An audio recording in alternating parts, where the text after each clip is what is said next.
Hey guys, welcome to another episode. And in this short video, I will tell you a couple unconscious tricks that our ego plays against us and gives us undesirable circumstances and undesirable outcomes. These undesirable outcomes include even sickness, illness, relationship problems, and other life challenges. And I also give you a real life experience or my coaching experience because that will make it easy to relate to these things.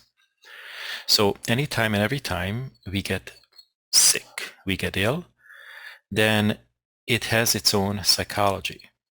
And I mentioned this before that we make ourselves sick with our thoughts, with our unconscious programs. Most of these thoughts are not accessible to us and not obvious because the ego masks it and hides it. So one of the first questions that I'd like to teach you to ask yourself when you buy into an illness or you experience any kind of misery or suffering is like, what do you get out of being sick?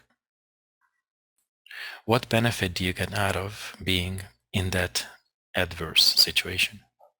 What benefit do you get out of saying no to something you want? Okay.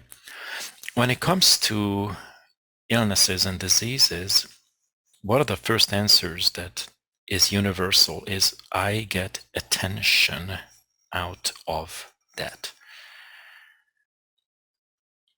Behind the attention, there's another invisible piece, which is called love. So then you might go, well, wait a minute. So I am making myself sick. And in the name of attention and in the name of love, the answer is yes. Okay. Now it's more complicated because there's other psychological structures behind the scene, but if you are able to bring these first steps to the surface and admit to yourself that this is what's going on, you might have the big eye and the long face and the surprise, but if you don't go there, you're going to continue that unconscious self-destructive pattern. So I worked with a young lady many years ago who had epileptic seizures.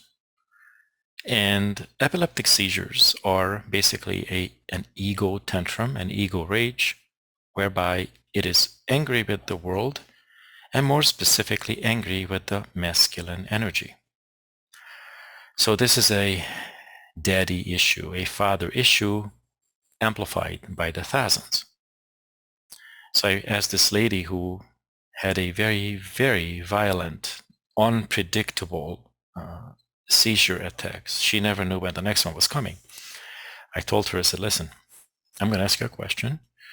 Please don't attack me because the answer that comes up, you might surprise you. I said, what do you get out of doing this or from these seizures?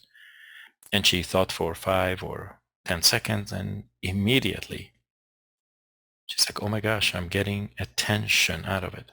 I said, precisely. And the attention in this particular case, in that instance, is attention from other masculine energies, masculine figures, because we believe that in the past, we didn't get the attention from our dad or father.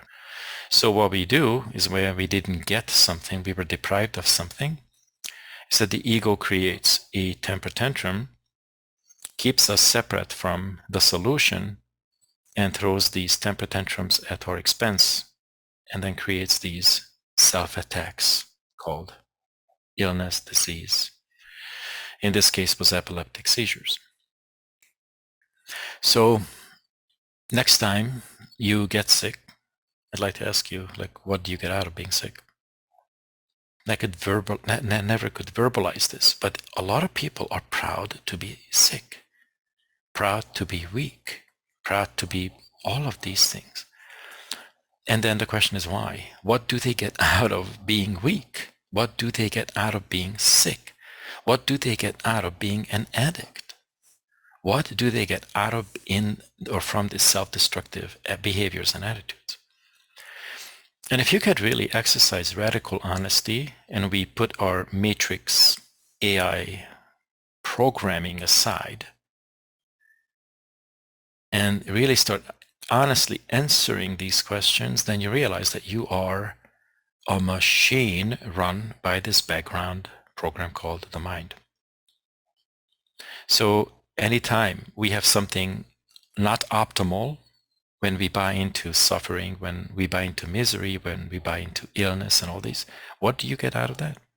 What's good in that for you? And you'll see that, the answer might be, yeah, I'm getting attention for sure. It's always there, always, always, always. But behind the attention, there's always something that we've been deprived of and we don't know it. It's called love.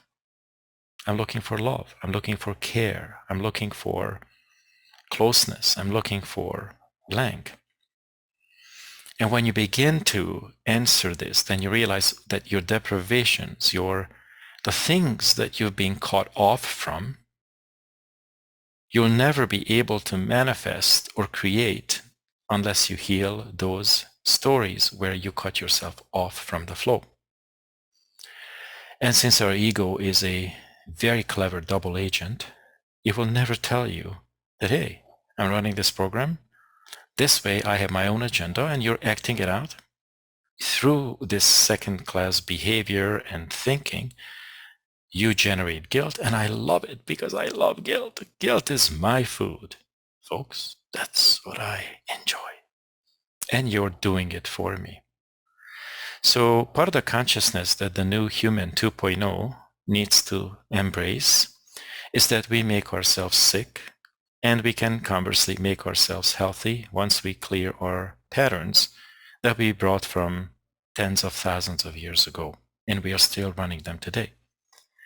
So I hope this was helpful, and I'd like you to begin to do the real healing now by asking yourself new questions. What do you enjoy by getting blank? What do you get out of by not going for what you want? What do you get out of by being small? What do you get out of by, blank? Whatever you feel like this is not you, whatever you feel like you're in a situation or you're making decisions against yourself, ask yourself, what do I get out of making wrong decisions against myself? What else? Okay. So that's it, guys.